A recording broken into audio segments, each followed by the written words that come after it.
Good afternoon, and welcome to this meeting of the Oklahoma City Planning Commission. We are happy that you are here to join us today. Before we get started on our agenda, I just want to make a few reminders of some housekeeping items. Number one, if you are here to address the commission, there are some forms that are available outside, or I guess there's some right up here with Cindy, for you to fill out if you'd like to address the commission. Please remember that to keep your comments to 5 minutes. We reserve the right to stop you if there are any repetitious comments. If you are here with a group, we'd ask that you please, if at all possible, work together to select a spokesperson to bring all of the concerns to us at once so that we can have an opportunity to consider all of those things. And we just ask again that this being a public meeting, that we just all treat each other with respect and dignity and follow the golden rule. So with that being said, I think we are ready to begin our meeting with receipt of the minutes from the September 8th meeting. Mr. Chairman, I move approval of minutes. Commissioner Hinkle has moved approval that we receive the minutes from the September 8th, 2022 meeting. It's been seconded by Commissioner Powers. Please cast your votes when available.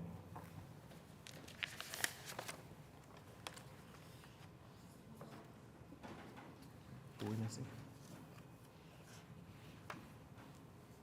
And the motion passes. We're now in line for consideration of continuance requests, and we'll begin with uncontested continuance requests.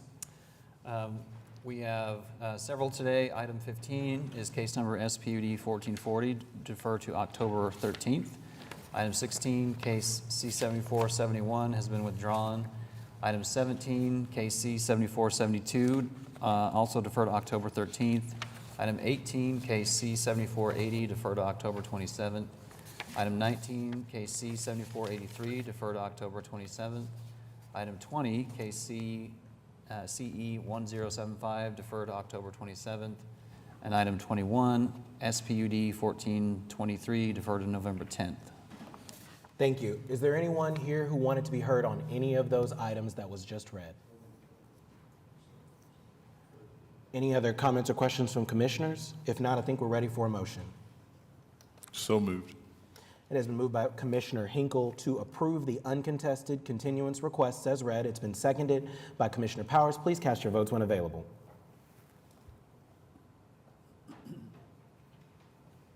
And the motion passes.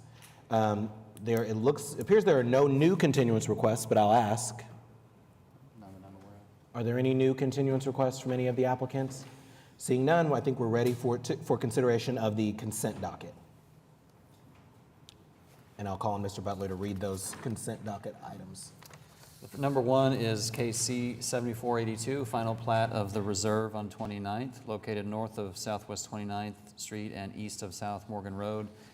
Item 2 is case C7484, final plat of Nichols Creek duplexes, located west of North County Line Road and south of Northwest 122nd Street.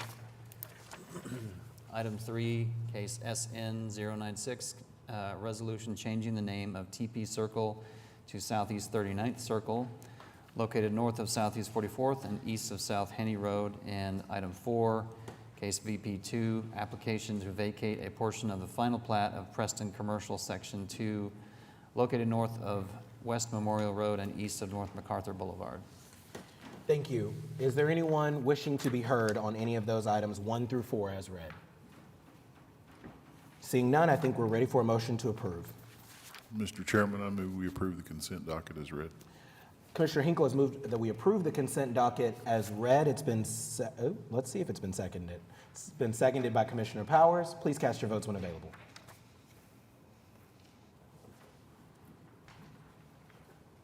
And the motion passes. So we are ready to begin our items requiring separate vote. We'll begin with item 5. This is PUD 1849 SP01, application for a specific plan pursuant to approval of PUD 1849. Location is 1721 Northeast 23rd Street. Thank you. Good afternoon, Mark Zitzel with Johnson & Associates. Address is 1 East Sheridan Avenue. This is a specific plan for a project called the Hamlin Hotel on Northeast 23rd Street. About a month ago, if you recall, You recommended approval for an SPUD just northeast of this property, which you can see on the site plan. This project is in conformance with the PUD. One of the things I would note that Commissioner Pennington and I discussed, the PUD actually allowed for a height of 60 feet for the proposed building. We come in at 46 feet. So one of the concerns at the time was what that height would look like next to the neighborhood. So I think we're happy to report that we've come in well below that height. In addition, there's a platted alley and then additional green space in between. So we are in conformance with the PUD. One last thing I'll note is the parking requirements in this PUD allows for the parking to be entirely off-site. So when we think about urban areas, we think about parking being shared parking agreements. This project will take advantage of that with other users along Northeast 23rd Street. So with that, we'd be happy to answer any questions, but there are no TEs, and we'd ask for your approval. Thank you, Mark. And this is Ward 7. This is my ward, so I'll just make just a few quick comments. That was our concern when we approved the rezoning, was about the height, so I'm glad we were able to reach a happy place about that. This is an exciting development. Exciting things are happening in Ward 7, and given all that has happened at East Point across the street, I think this is an exciting next step for the future of Northeast Oklahoma City. So I don't have any questions, and I am fully in support. But I'll ask if there are any commissioners who have any questions for the applicant at this time.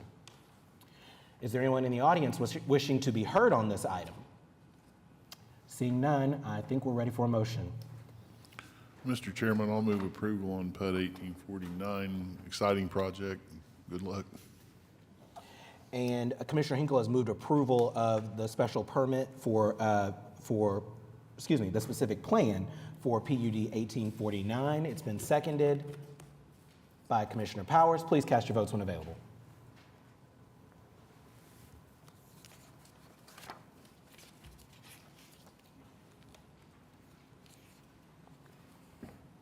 And it is approved. We are ready for item 6. Item 6 is PUD F1550 SP03, another specific plan pursuant to approval of PUD 1550, located at 600 North High Avenue. Good afternoon, Mark Zitzau with Johnson & Associates, 20 Sheridan Avenue. This is, we're going to stay in Ward 7. This is the final phases of the Page Woodson development. So if you recall, about 10 years ago, the redevelopment started on the historic high school. Since then, multifamily and commercial uses have been built in conjunction with that redevelopment. These are the final phases of the project that we're seeking approval for today. And so what we have are additional multifamily units and live-work units that will front on 4th Street.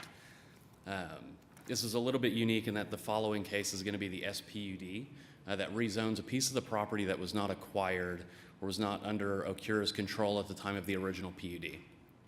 But this specific plan does take into account that portion. We're showing it as a parking lot behind Building G, which is on the southwest corner of the site.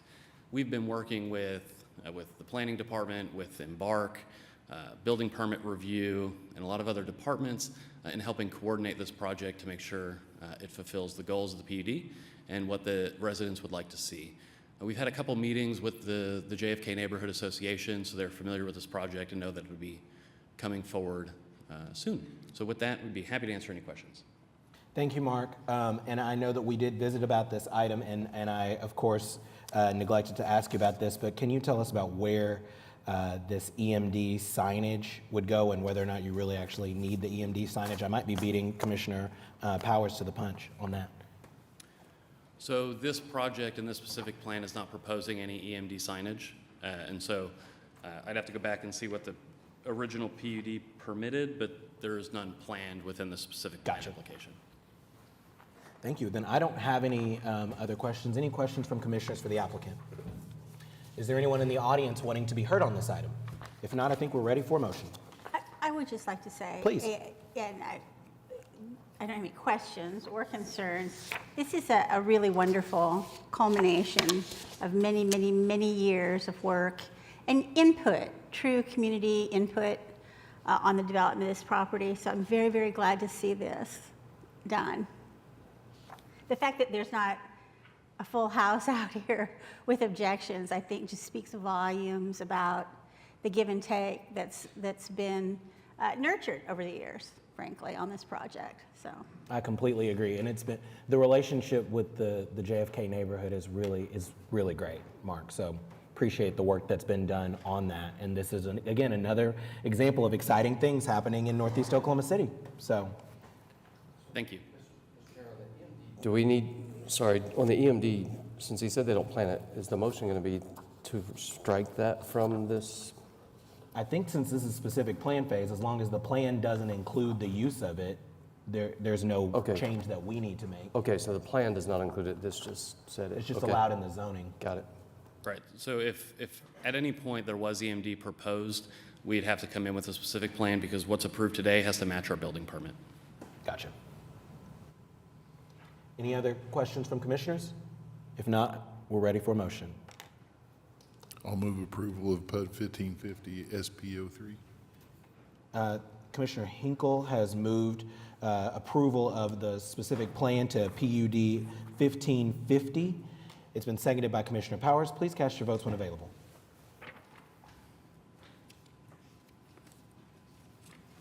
And the motion passes. We are now in line for item 7.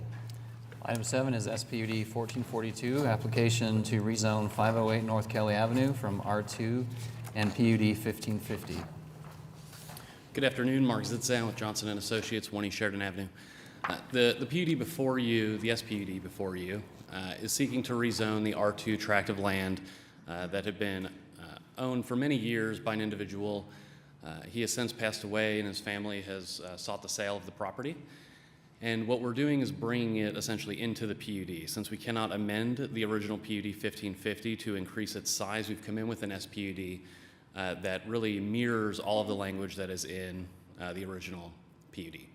So this tract of land was just included in the specific plan that you all just approved. So with that, I'd be happy to answer any questions, but we would ask for your recommendation of approval. This is Ward 7. I have no questions as the commissioner for that ward, but are there any questions for the applicant from the commission? Is there anyone from the audience wishing to be heard on this item? Seeing none, I think we're ready for motion. Mr. Chairman, I'll move approval of SPUD 1442. Commissioner Hinkle has moved to recommend approval of SPUD 1442 to City Council. It's been seconded by Commissioner Powers. Please cast your votes when available.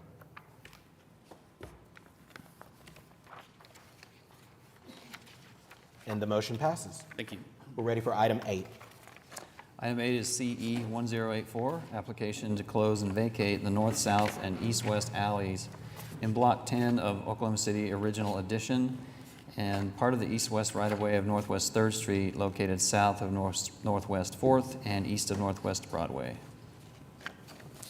Hello, thank you, Mr. Chair. My name is Emily Pomeroy. I'm a lawyer with the Center for Economic Development Law, and we serve as general counsel to the Oklahoma City Urban Renewal Authority. The Oklahoma City Urban Renewal Authority owns this piece of property at 4th and Gaylord, and we are seeking to make it development ready through the closure and vacation of the north, south, and east-west alley, as well as former platted 3rd Street.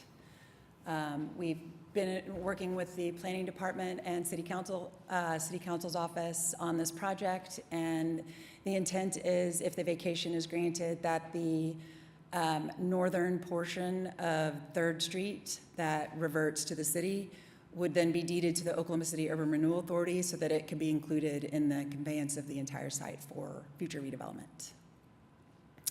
I'd be happy to try to address any questions. Thank you. This is Ward 6, so I will ask Commissioner Govine to lead our discussion on this item. Well, is there anyone from the public that wishes to speak on this item before we comment? No.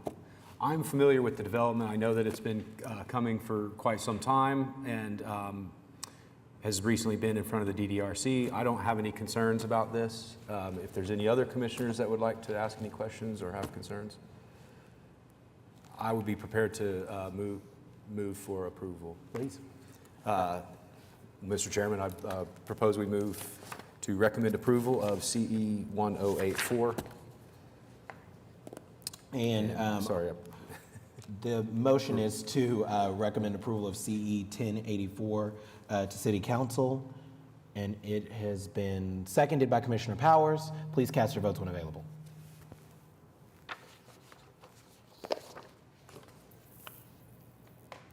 Thank you. Thank you. We're ready for item 9. Item 9 is case PC 10840, application to rezone 215 Southeast 38th Street from R2 to R4. Is there an applicant present? Is there an applicant present for item 9? Do we need a motion to move it to the end of our docket, or do we have administrative authority to do that? Yeah, well, would a commissioner mind making the motion to move this item to the end of our agenda? Mr. Chairman, I make a motion, we move item 9 to the end of the docket. Motion before the body is to move item 9 to the end of the agenda. Is there a second? Seconded by Commissioner Powers. Please cast your votes when available.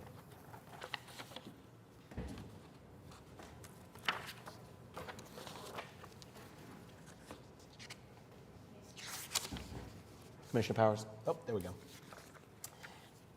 And the motion passes. We're going to move on to item 10.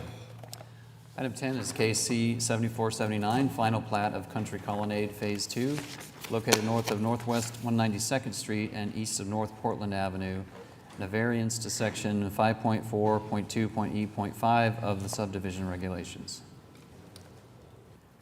Thank you. Clint Morris with Civil and Environmental Consultants, 4045 Northwest 64th Street.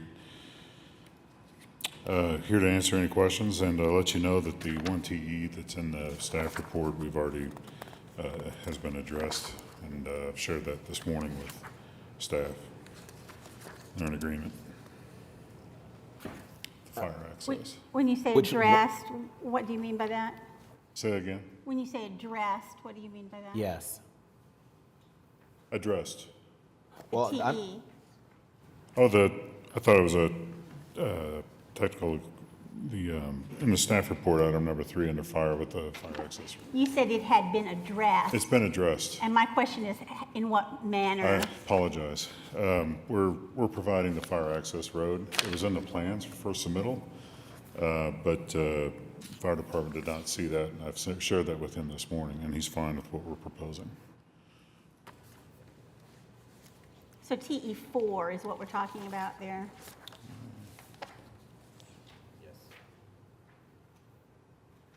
Yes? I get number 3 on page 3, the staff report. Yeah, I think we're talking about TE4 Okay, as far as the fire marshal's office on item 10. I'm on the wrong page. Well, this is in Ward 8, so I'll let Commissioner Noble start us off. Sorry, you're right. Discussion as Number well. Number 4. Right. Is there anybody from the audience here to speak on this? Anyone wishing to be heard on this item? Go ahead, Commissioner. Doesn't look like it. So there's several TEs. Number 4 has been taken care of with a fire access road. And should we start with a variance? Yeah. Unless there are any questions from commissioners about the other TEs. Okay, I think we're ready to vote on the variance first.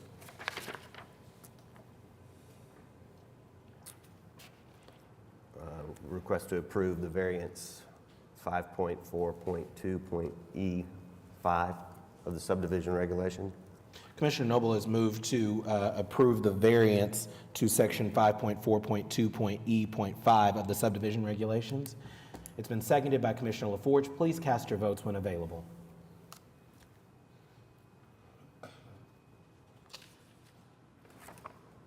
And the motion's approved. Now we're ready for a motion on the whole plat. Recommend approval of C7479 final plat, Country Colonnade Phase 2. Commissioner Noble has moved approval of C7479. And so my question is, subject to all of the TEs? Okay. Well, wait a second, before we vote. So we need to delete TE4? T4. No. It can I thought he say, said he's in 'cause it's- compliance with 4. Well, but So yeah, we want to they're keep it. complying. We Yeah. accept TE number 3 and 4. Actually, Okay. both are kind of combined. They're the same thing. Yeah. So it's as listed in the agenda, all of the TEs are being recommended or included in this approval of C-7479 for clarification. And it's been seconded by Commissioner Hinkle. Please cast your votes when available.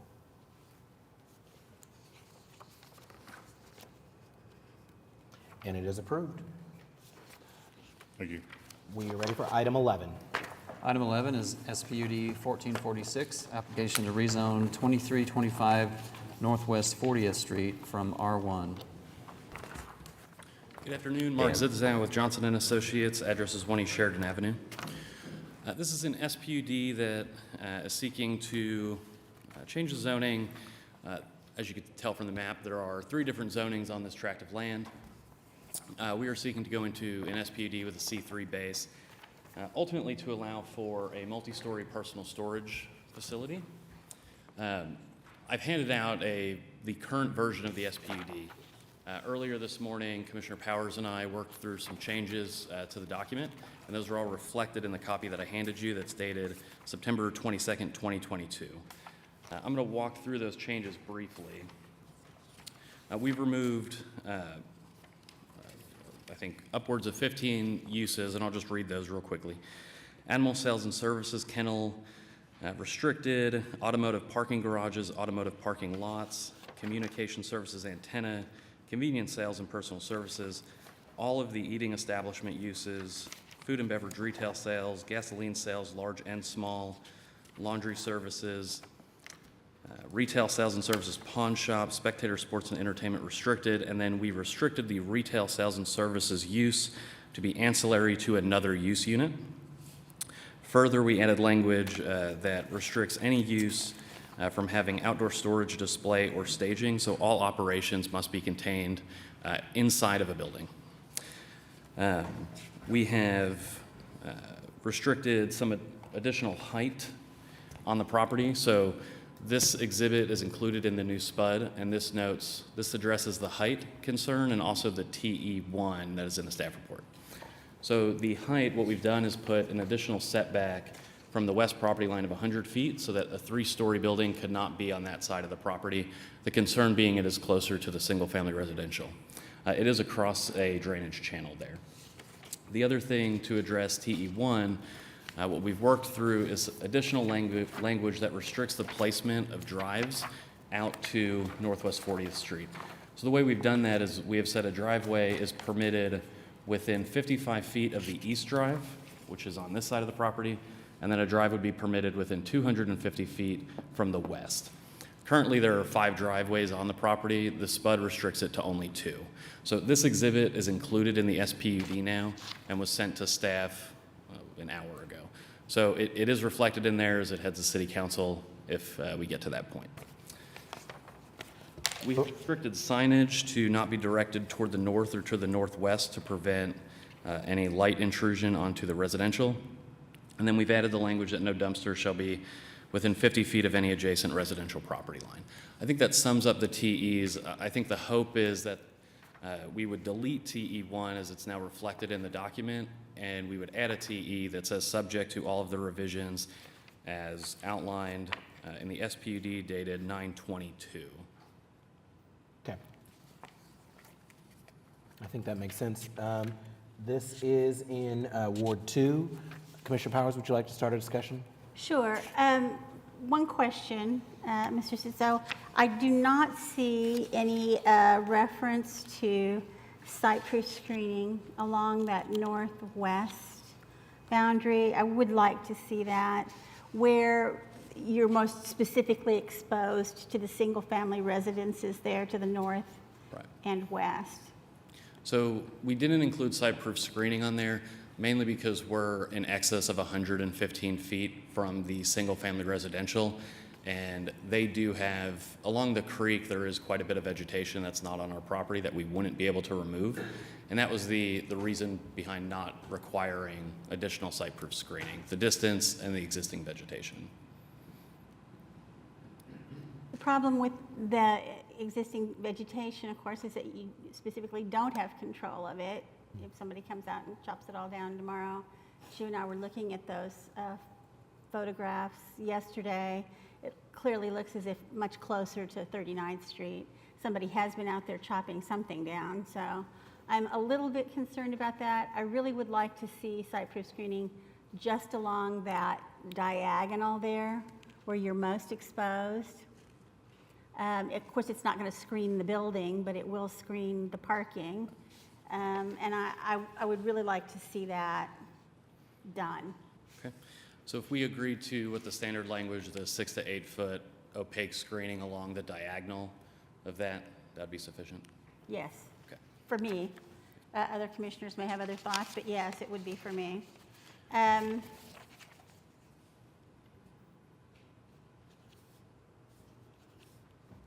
Okay, we had quite a lot of back and forth on this. This is an area, it's kind of an interesting one. You know, especially looking at this aerial, it faces a highway, you think, what's the big deal? But it's really not an appropriate site for full-on commercial use. It's difficult to get to. We wouldn't want to do anything to encourage property to go back up through these neighborhoods on Young's. And so what we did was allow the use that they are most specifically interested in, which is storage, indoor storage, and keep all of the uses that would be allowed to them under the existing zoning, which is R1, R4, and R2. We threw in just a couple, but they were small ones, like building maintenance or whatever, that might not be an O2 use. But there's no full-blown commercial except as it is tied specifically to the storage. It's a storage building. If they want to sell boxes and, you know, containers and that kind of stuff, that would be permitted. Again, all indoors. So I'm happy with this. I'll be happy to hear any questions or concerns that other commissioners may have, but otherwise, and whether there's anybody present who is wanting to speak on this issue, I have not been contacted by anybody or made aware that there's any concern. We don't have anyone signed up to speak, but is there anyone wishing to be heard on this item? Doesn't appear so. Any questions from commissioners? So I feel like what we've done what we need to do to protect the residential properties to the north and northwest, and so I would be in favor of this, and if nobody else has anything they want to say, I'll make a motion. I agree, as long as you're prepared on the TEs. I would move approval of item number 11, SPUD 1446. We're going to eliminate, subject to, let's say the approval is subject to the draft dated September 22nd, 2022, which incorporates all of the changes that we would otherwise have to try to read into the record. We're going to eliminate TE1, insert the subject to the draft of 922 maybe as TE1 or 2, whichever it would be. And then TE3 would be the addition of site-proof fencing along that northwest diagonal there on the property. Northwest, is that sufficiently specific of a description of the TE? I just want to make sure, with looking at staff here. We can note it on the Exhibit C that we submitted that shows the building height and the drive location, so we'll add verbiage and then we'll reflect it on the exhibit. Excellent. So I'll stay on them on that, so I think it is sufficient, if it is for staff. Okay. excellent. The motion for the body is to recommend approval of SPUD 1446 with the amendments with the technical evaluations that have been amended as read into the record. It's been seconded by Commissioner LaForge. Please cast your votes when available.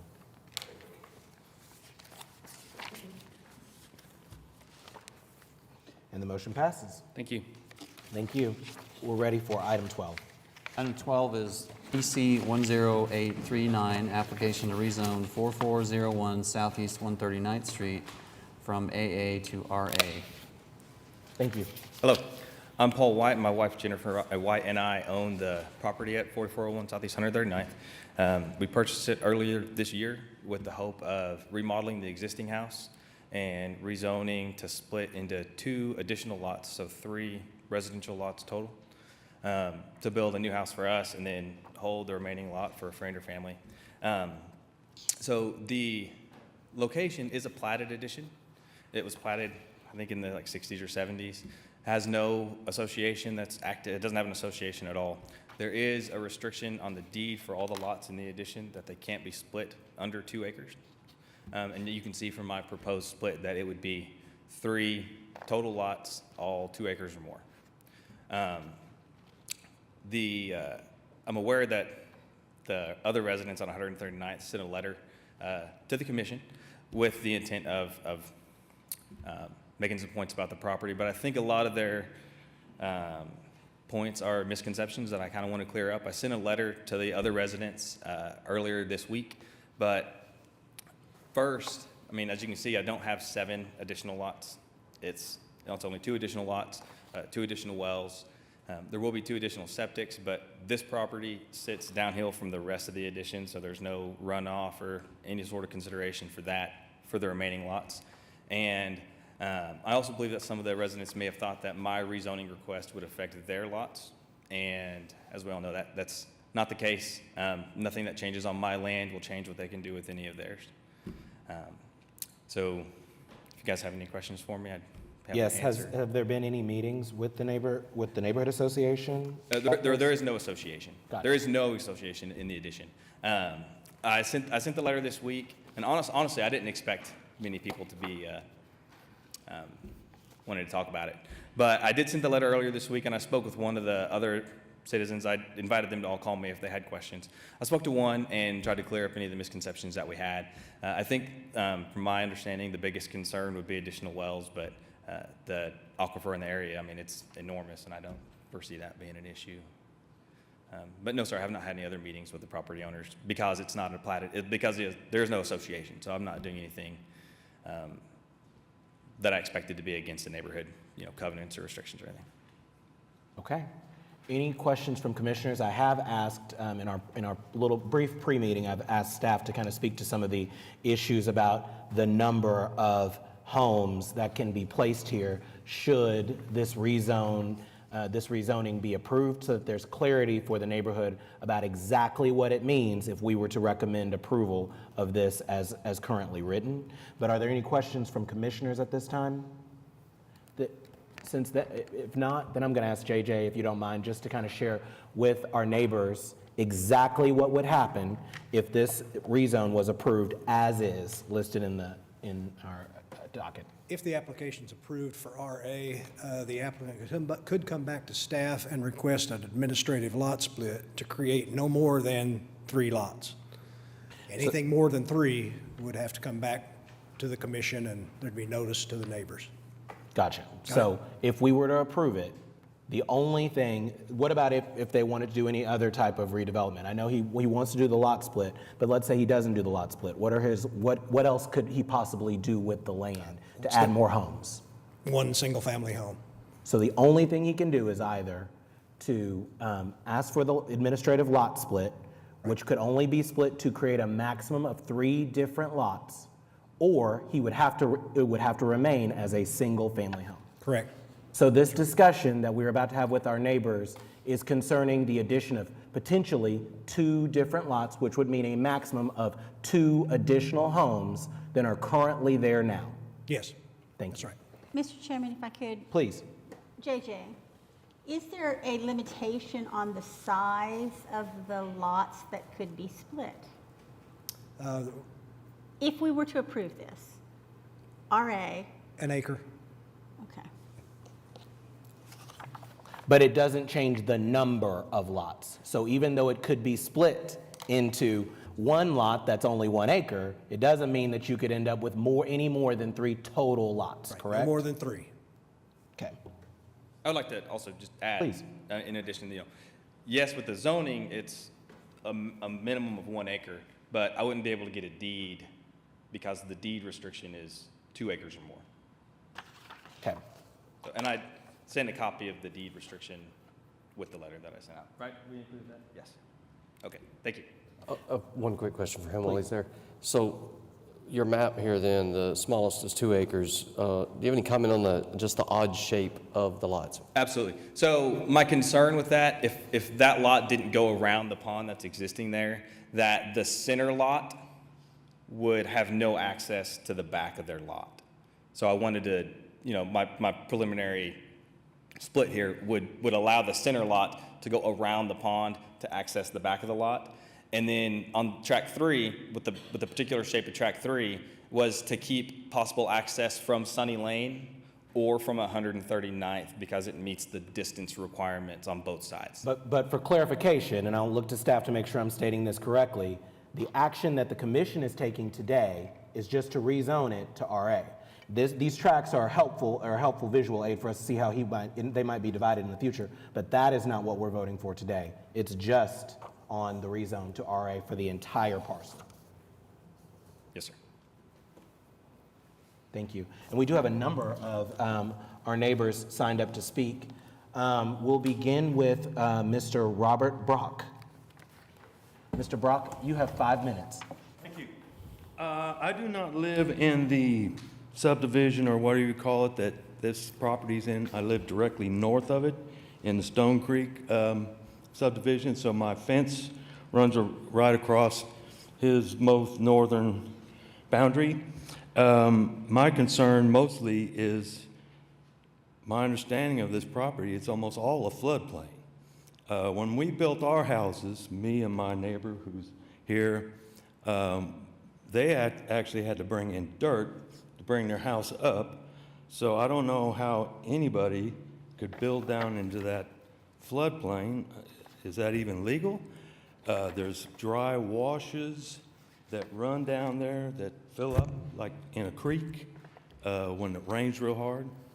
So there's always water from the north and the east draining into this pond. And there's also a creek close to the Sunny Lane. So that's my main concern is, and the other thing is the paperwork I get from the city is saying one thing, paperwork that he is giving people says something else about how many lots there's going to be. I'm still confused as to how many there's going to be. And the other thing is I'm confused about why somebody want to build 3 houses without a plan. I mean, he doesn't really say, or he built 2 extra houses. He says he's going to live in one. He doesn't say what he's going to do with a remodeled one. He doesn't really say what he's going to do with the other house he builds. Is there something to stop him from renting it? Or those are my concerns. So I don't really understand how many lots we're talking about because the information is conflicting. I'm concerned about the water drainage from north to south. You can't see it here, but it all slopes down to that pond. So those are my main concerns. well, as far as the issue on the number of lots, that was why I did want staff to speak to that so that you heard it objectively from what the city of Oklahoma City's understanding of if we were to approve of this rezoning request, what would happen. At this point, if we were to approve the request as is, and if the applicant wanted to split the lots up further, he would have to administratively request that with the city of Oklahoma City. The maximum number of lots that he could ever request administratively is to create a total of 3. There's already 1. The most he could get administratively is 3.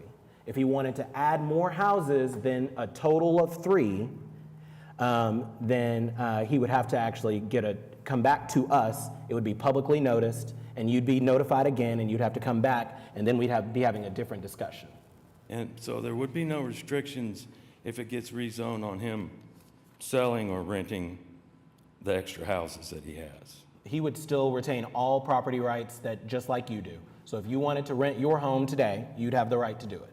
If you wanted to sell your home, you'd have the right to do it. One other question, if this gets approved, how long is it usually before the next meeting? 6 weeks. 6 weeks. Thank you. Thank you. The next person signed up to speak is Mr. Roger Myers. And as Mr. Myers is approaching, I'll tell you, we have heard about concerns, or is Mr. Rogers here? Please, come on up. I know we have heard about issues concerning zoning and, concerning drainage and issues concerning the number of lots and whether or not there will be the ability of the property owner to sell or rent any of the lots. So Happy- Mr. Chairman, I'm Please. sorry, before we go on, Mr. Brock did raise an issue with respect to whether it is possible to build in the floodplain. I'm sure we can get somebody from staff to answer that question for us. Yes. Well, we might also have staff clarify. It says in the report that the floodplain is not present on this site. Barry Lodge, Oklahoma City Public Works. It is possible for them to build in a floodplain. They would have to meet all of the FEMA regulations that the city would enforce. I was trying to get it pulled up on my GIS and I hadn't got the map up yet. It doesn't look to me like it is in a mapped FEMA floodplain. So that would change the requirements on them building a house.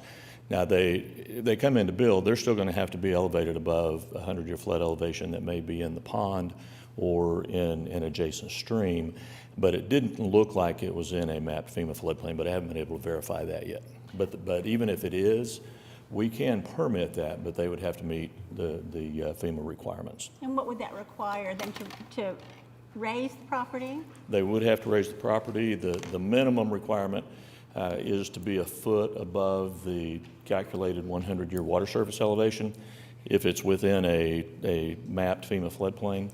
We also have, within Oklahoma City, a USGS urbanized study that would take into account full development of the property. We regulate based on that elevation, again, if it is in a mapped FEMA floodplain. But if it's not, it would just be up to the builder, up to the property owner to provide the documentation about what that 100-year flood elevation would be. So to Mr. Brock's point earlier, if the property owner wanted to build a house right behind Mr. Brock's lot, okay, in this floodplain, what approvals would he need before he would, what approvals would the owner even need before he could even build a home there? So if it is, again, a lot of it's going to go back to whether or not it is affected by a mapped floodplain. So assuming that if it is a mapped FEMA floodplain, then anything within 200 feet of that FEMA floodplain line requires a floodplain activity permit to be issued by the city of Oklahoma City for any construction work, whether that be grading, a building, whatever they intend to put in. So at that point, they would have to submit their site plan and obtain that floodplain activity permit from the city. The rules will change slightly if that is not a mapped floodplain. They would have to then, for whatever stream or the pond, they would be required to build a minimum of a foot above, and I'm assuming in the pond, in this case, they'd be a foot above the 100-year water surface elevation calculated in that pond. And so they'd have to fill above that. They would be restricted. They couldn't place any fill that would back water up onto the adjacent properties. They would not be allowed to do that. And the city, Public Works, would ensure that at least would investigate to ensure that that's not happening before the building permit was issued? Right. We would be looking at how the plan is to be developed. In general, it's the building inspectors that are going to be looking at it after that building permit is inspected, and Public Works we'd be out of it at that point. But we would be looking at the floodplain development. So then the property owner would be liable if something were to happen, if the city got it wrong for whatever reason, or the building inspectors got it wrong for whatever reason, the property owner would be liable if there were any damage to anybody else's property. Yes, sir, as a result that is of that. correct. Okay. Any other questions from commissioners for Mr. Lodge? Thank you. Thank you for your patience, Mr. Rogers. You have 5 minutes to address the commission. Well, he touched on a few questions, or a few deals. I'd like to touch on is one of the main things is on the application, it shows that you're required to submit it to 10 people in your vicinity or your neighborhood. I never received this application. I had no time to really do the research that was necessary to follow up on this. I finally heard from a neighbor down the street that he received this document that what the Whites were planning on doing. And then my concerns were the amount of wells that were going to be put there, and at that time it was on the document that he submitted to me was 7 houses. So 7 houses, the volume of water on our aquifer is going to be horrendous at 300 gallons a day. Over a period of time, you're looking at let's see here, since he touched base, I gotta find it, 84,000 gallons of water. So, you know, it's just, he's gonna put the sprinkler systems, that's the only kind of septic systems you can have out there now. If he gets approved for this, then the rest of the neighborhood, if someone else sells their house, Mr. White's already been approved for this, so more than likely, they're gonna be approved as well and an investor would come into our neighborhood, break up the 5 acres and keep doing this. We all bought our property, that's why we're all showed up here, to raise our families, have our grandkids, and now it's going to turn into a regular neighborhood. And it's just going to ruin the whole ideal of our neighborhood. That's why everybody's here. We are trying to make sure we have clean drinking water, or we're not, you know, contaminated water from septic systems. So you make this okay with Mr. White, then another investor comes in and splits up 5 acres. We're back at the same point again, coming in here and trying to fight his, which you've already approved him, so he's going to get approved. And now our whole purpose of us, we're all going to be at 300 gallons a day for everybody, and the new acre, the new people buying property. We're going to be drilling new wells at our expense and having to test our water for contaminations from the new sprinkler systems that's going to be put onto the properties. It's just not right. If he wanted to move 3 houses in there, I think he should have come in prior to buying the lot and speaking with the neighbors and saying, hey, this is what I was planning on. Do you have a problem with this? You know, this is what my plan is. When he went in to, you know, give a bid on his property. But anyway, if you guys can see fit to not destroy our neighborhood, we would appreciate it. And so let's clarify the notice issue. We never got it. I never received it. I'm with it, and I know of 2 people that received it, the person across the street and the person next door. And the person next door was nice enough to bring it to the rest of the neighborhood and make it aware. That's why we submitted a paper in dispute of this. Understandable. And Mr. Rogers, just so you're clear, the notice requirement is set by the state of Oklahoma. State statute determines how the notice goes out to and who qualifies for the notice. From what I understand, it's 300 yards, and then it goes out 300 feet. 300 feet, and then it goes out every 100 feet till you acquire 10 people, correct? Let's confirm that with JJ, yes. Yes. That's the state regulation. So we did not. And so we did not comply with the notice requirement? No, sir. Go ahead, JJ. 2 people I know, 2 houses received it. We'll take a quick look at the file. Okay. That's something we can investigate to find out, because the city of Oklahoma City has to comply with the state statute. I agree. Thank you. So, Mr. Rogers, I wanted just to ask you, the zoning that the applicant is requesting is, you live in the Stone Creek neighborhood to the north? No, ma'am, I live in his addition that he bought the house in, which is Sunny Lane Estates. I'm sorry. On this map, That is the street that runs down it, which is 139th, is a dead-end street. Has 14 houses on it, and it is Sunny Lane Estates is what it's called. oh, and so you live in this area? Excuse me, I can't see your... I'm sorry. It's like I'm not good at this. The line to the south that's curved, that is 139th, that is Sunny Lane Estates. Okay. And you enter off of Sunny Lane into our addition, which is a dead-end street. There are 14 houses. And that property is zoned, it doesn't show me on my map. AA. Okay, thank And we you. want to keep that way. I raise cattle. I have a cow on my property. The lady at the end of the street has emus and goats. And if you change it to residential, from what I'm understanding, the city of Oklahoma City residents can't have a cow on their property, which I'm not getting. He's not affecting my property. He's just wanting to rezone his. So if he just rezones his, and then the next person comes in and buys up and does this 5-acre lot split, or in 2.5 acres or whatever, just the amount of water usage that this additional houses would take on our aquifer is going to cause the rest of the residents to drill deeper wells, and you drill it by the foot. So you could be in, $10,000, $20,000 to drill you another well, because investors are wanting to do this to the property. And, it's not right. Thank you, Anyway. Mr. Myers. Thank you. Next, we have Sarah Schmidt.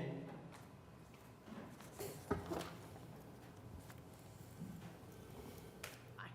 You have 5 minutes. I'm Sarah Schmidt. My husband and I own Lot 11 at 4620 Southeast 139th Street. We've been there 17 years. My concern, and it's been addressed as far as the first application, was very vague, and then it changed, and so now we're looking at 3 houses on 5 acres. Okay. My concern is if you rezone that lot, what about the neighbor that has cows? Is that person that buys that lot or gets in that lot gonna gripe because they can smell manure? I'm sorry, it's agriculture, but you're gonna take a street and you're gonna take one lot and change it. So what about us? What about our chickens? What about our livestock that we have? They won't have it there, but what's gonna happen when, they decide they don't like it? It's our street. We've been there. We've got residents that have been there for 40 years. I've been there almost 20. I understand selling property. I understand making money. I understand more houses. I get all that. My concern is, how's that gonna change my street? We bought a 5 acres. I don't have livestock myself. We're allowed that because it's agriculture, but it's also will be very easy for him to come back in 2 years and say, oh, well, I want to put 5 houses on that. I want RA1 now instead of just RA. Well, our covenant says 2 acres until 2028. You can only put 1 house per acre until 2028. That's what our previous owners and the people that signed that document, we still have 4 of those residents in our neighborhood, and that was done in 1998. I understand, making a profit. I understand changing and growing, but our street was fine. We were good with 5 acres. We were good with what we have. I do have a neighbor that did have to re-drill his well when they built the neighborhood behind him. So the aquifer is great, but if you start filling in and you start rearranging things and you start putting, what about when they divide that up, they build those new houses, they're gonna strip the land, and then you've got 3 people that want brand new lawns, so they're gonna water their lawns. We don't water our lawns. We live out in the country, per se. But they're gonna want established lawns. Well, they're not gonna have them. They're gonna have to make them. So they're gonna have to water more. So our concern is the wells. It's the new septic tank sprays. I've got a neighbor that built a house in the back next to us. Every time the wind comes from the south, I know, I can smell it. Well, now we have 3 we're gonna have in the first of our addition. Plus the fact, it's a dead-end street. There's a small bridge that comes into our addition.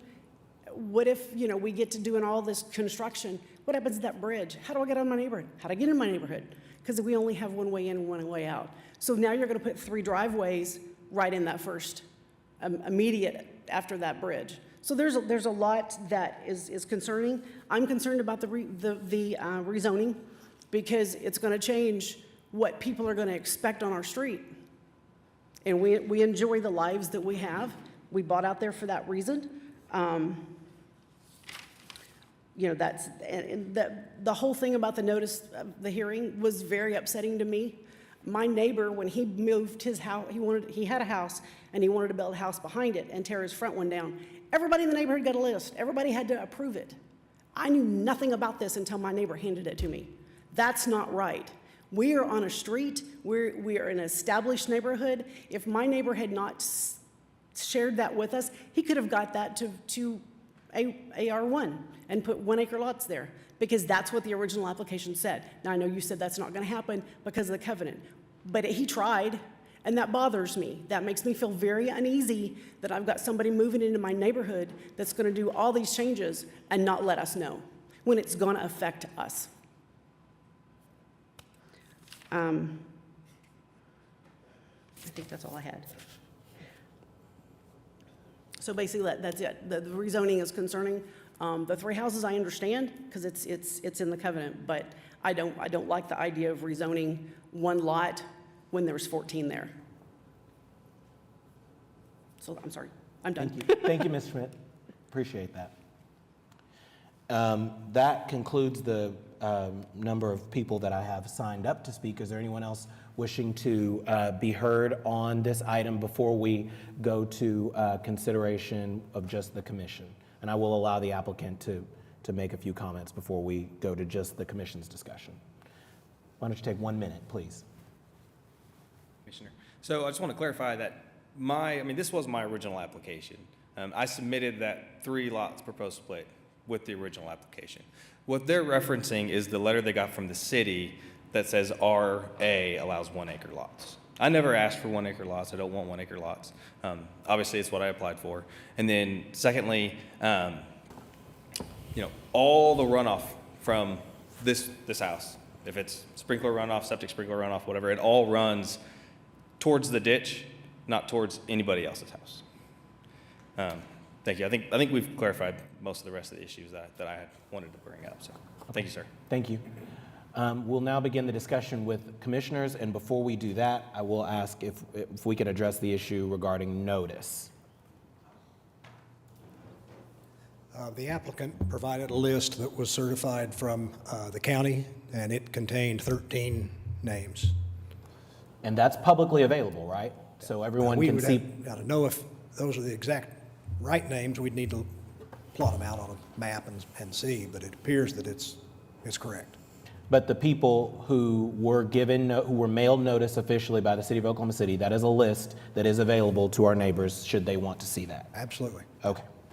And you'd be the person for them to go to for that? Right. Excellent. Okay, before we, as we're having this discussion, we really appreciate the neighbors taking the time to come here and visit with us about this issue. The ones on the west side. The notice issue is always an area of concern for us. If it were up to us, there'd be very wide notice because we always hate, I think I can speak for all commissioners when I say this, we hate to hear that people did not get notice of the rezone. So I hope that you will take the time to find out exactly who was able to receive that notice. We even have gone so far as to see if there's any way to convince the state legislature if they would consider changing that. But again, that is not our purview, and I would strongly encourage you to reach out to your state legislator about that issue. This is not the end of the process. So this commission has the power to make recommendations to the city council for final action.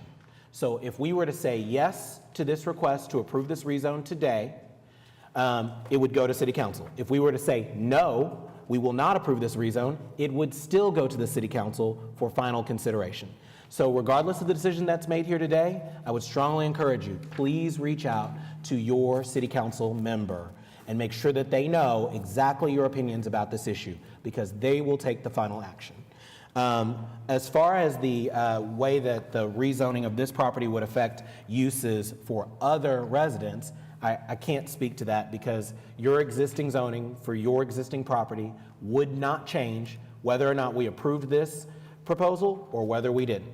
Your rights are your rights regardless of how we vote today. So you won't lose any rights as a result of if we were to even recommend approval of this today. Not promising to do that. I don't know how the commission's going to vote. The other important thing I think to remember is that we would be approving the rezone, but the maximum number of houses would be 2 additional houses than are there right now. So I understand that there are concerns about water usage, but the maximum that we would be recommending approval for, if we were to do that today, would be the potential of getting to 2 additional houses. If someone wanted to create another addition or create several lots that are 1 acre, if they wanted to do that, then they would have to come back to this commission. It would have to be publicly noticed, and you'd have the opportunity to come back and be heard about that issue and then go to your city council person to be heard on that issue. So I do think it's important that we understand the process. I know that it is extremely confusing. The notices, in my opinion, this is my personal opinion, I think the notices are not very good. I think the notices are not very clear. I think the reason why it's easy to get confused is because the notices are poorly worded and they don't require enough specificity. And I know that that is frustrating. I hope that, again, that our neighbors will strongly consider reaching out to their city council person about this issue. Any questions, comments from commissioners at this time? I guess I feel compelled to say something. Please. You know, it is true that if people move into the neighborhood that have different rules than you have, they may not like the fact that you have different rules than they have. That's kind of on them. If they move into the neighborhood with it being the way it is, they don't like the fact that you've got cows or alpacas or whatever, that's just too bad. You know, they'll have to live with that. Whatever action is taken today is not going to affect your property rights in any way, shape, or form. I will say, this piece of property fronts onto Sunny Lane Road, which over the course of the time that I have been sitting on this commission, I'll tell you that the complexion of this area has changed quite a bit. And I don't see that reversing itself. It's not going to become more rural. It's not going to become more agricultural. The fact that what's being requested here is really a very low density residential use is kind of a plus in my view. You know, they're not asking to build storage units or whatever along this section line road. They're seeking to subdivide a tract of land to permit 2 more houses than it has on it now. It's not 5 acres, it's 7.5 acres. And so while I understand and can appreciate especially the frustration and confusion of this process for people, I don't think that what is going to be there is as bad as you may think it will be if this gets approved. The one thing that I would say, and would always say in a situation like this, I'm sure you can all read my mind, is that it would be nice if the applicant had an opportunity to visit with the neighbors. I don't know that he would hear anything different than he's heard here today, but that is something that we always encourage.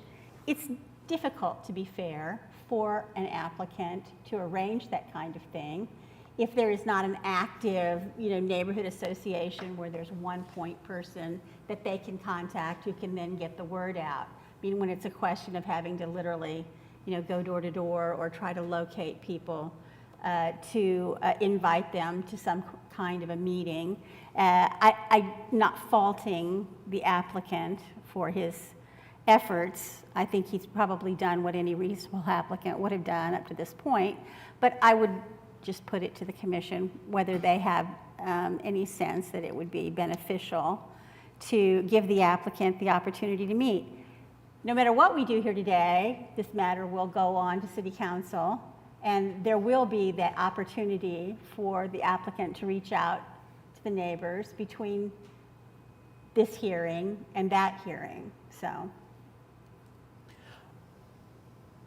just in response to that statement, I think being a good neighbor is very important. And I would strongly encourage, again, I don't know how the commission is going to vote, but I would strongly encourage you to reach out to these neighbors. They've been there a long time, they have strong relationships. It's important that if we want to live up to our values, I think as a city, as a people, that we open ourselves up to that opportunity to really reach across and listen to what the neighbors think and see what adjustments can be made, if any, to reassure them that you will be respectful of them as neighbors.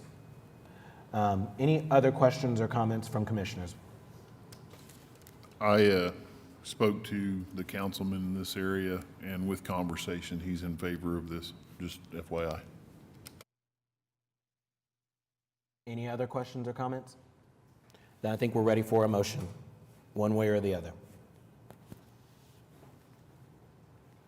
And I cannot make a motion. I'll make a motion to approve the application, or to recommend approval of the application to the City Council. Commissioner LaForge has moved to recommend approval of PC 10839 to City Council. And let's see if there's a second. It's been seconded by Commissioner Noble. Please cast your votes when available. Thanks.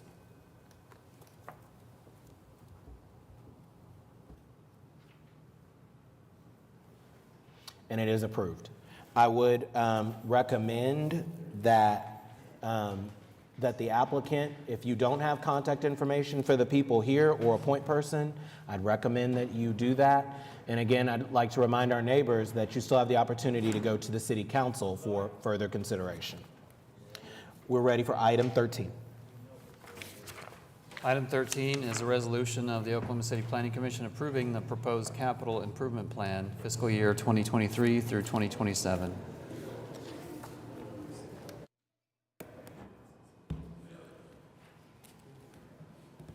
Good afternoon, Planning Commissioners, Chairman. Ian Hutchison from the Office of Management and Budget, here to talk a bit about the item before you now.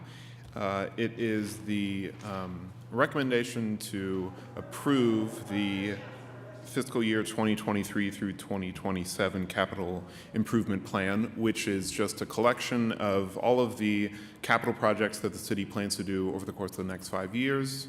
So it includes all departments, Public Works, Parks and Rec, the Maps Office, with capital projects.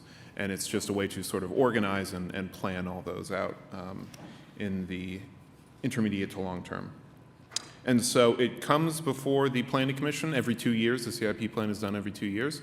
And then if the Planning Commission decides to recommend it for approval, it goes to City Council, and then the City Council finally approves it, and that's the end of the process. And so, as some of you who were at the study session on August 25th may remember, we went over some of the major departments at that meeting. The Public Works, Utilities, Parks and Recreation, and the Maps Office came and presented their list of projects. And so that same list of projects is included in this book, which you should have all received shortly after that study session. So this is the proposed plan, and then there will be a final approved or adopted plan at the end. And so the planning department every time needs to review the CIP plan for conformance with the comprehensive plan, Plan OKC, and they have done that and found it to be in conformance with Plan OKC. And so the staff recommendation is adopt the resolution to approve it. And if that were to be moved on to the City Council for approval, the next steps in the process, sort of tentatively scheduled, are for it to be introduced to the City Council on October 11th.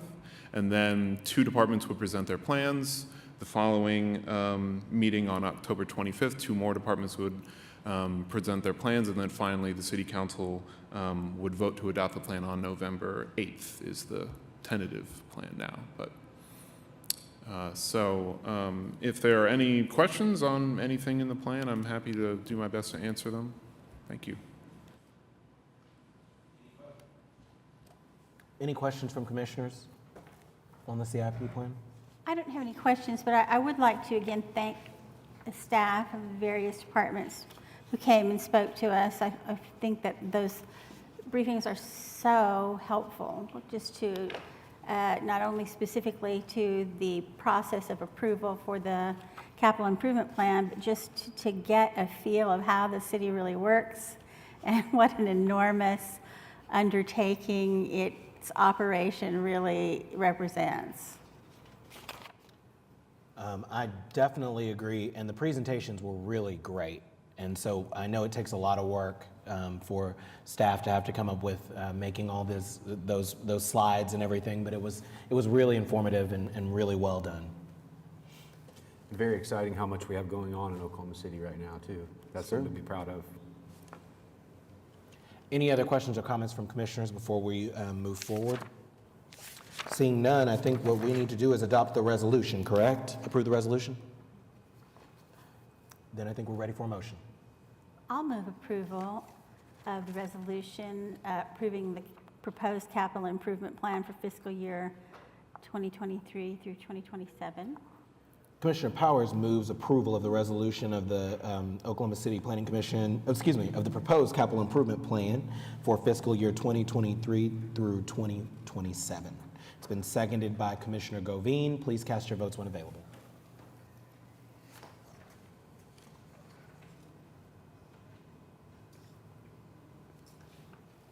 And the motion passes. We're now ready for item 14. Item 14 is a comprehensive plan amendment, number 5 for this year. Consideration of a proposed map amendment, changing the open space land use topology area to urban low with an employment overlay on approximately 140-acre area located at the southeast corner of I-40 and South Air Depot Boulevard. Hi, good afternoon. Valeria Mujica Ortiz, Planning Department. We're here to present the comprehensive plan amendment 2022-00005.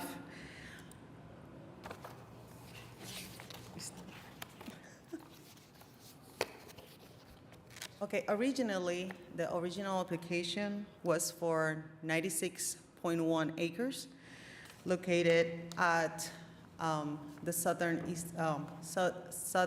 southeastern corner of I-240, but the staff decided to use the whole area, so end up being 140 acres. That's what you see the difference there in the maps.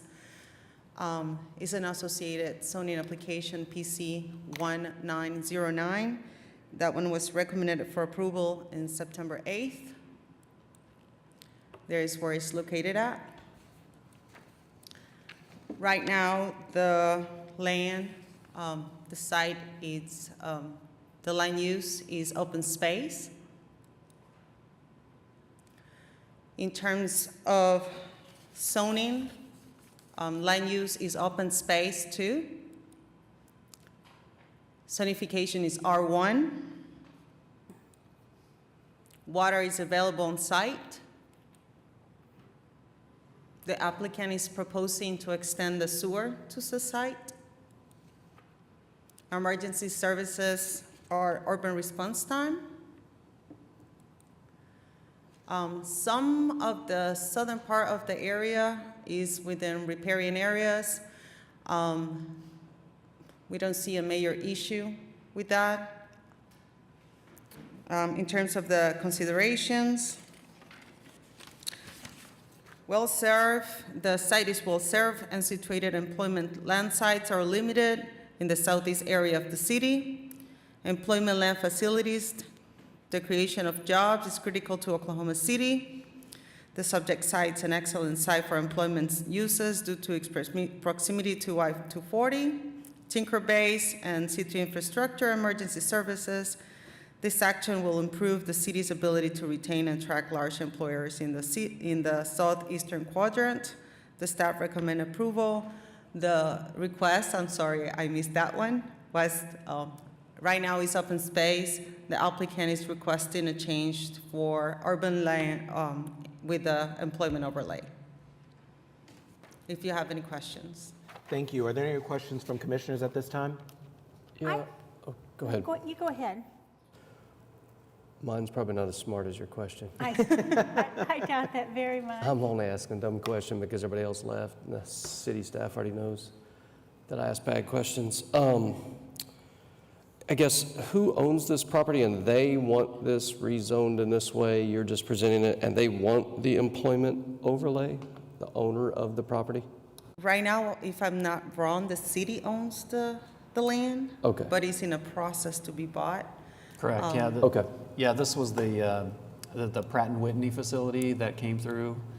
Okay. And so they're putting quite a large facility there. So they're, like Benary said, in the process of purchasing that from the city, putting about, I want to say 1 million square feet of facility there. And a phase 2 would be kind of a training facility, but they would do a lot of Tinker-related activities there. Okay, that answered it. Yeah, the current owner and the future owner want this. I just want to make sure it wasn't the current owner resisting. So, okay, that's good.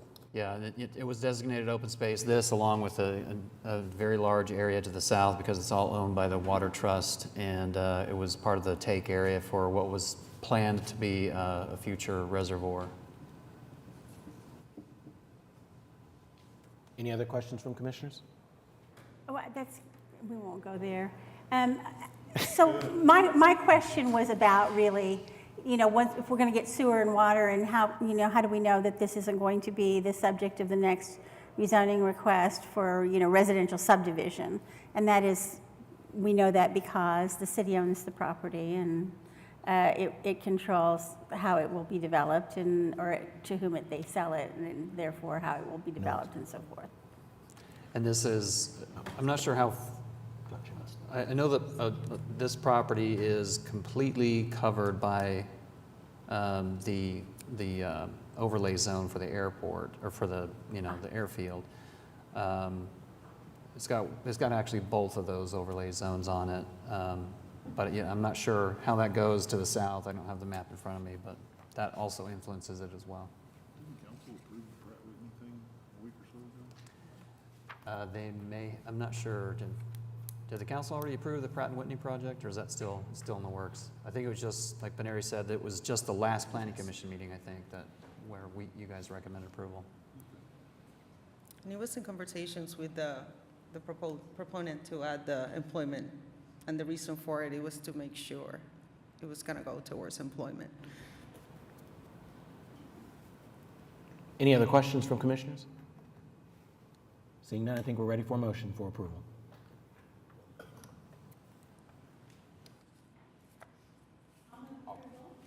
Item number 4, that doesn't seem right. 14, CPA 2022-00005. And Commissioner Powers has moved approval of CPA 2022-00005. It's been seconded by Commissioner Hinkle. Please cast your votes when available.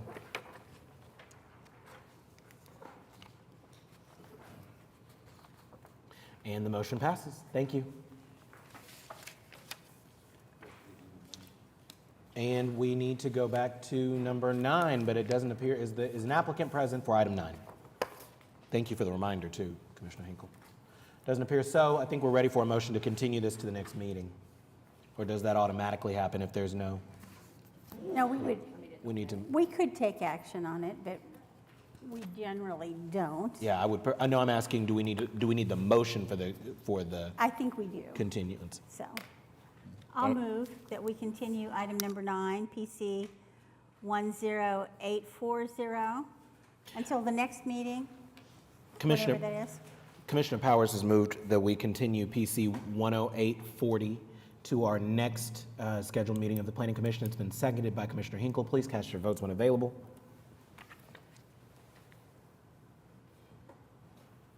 And the motion passes.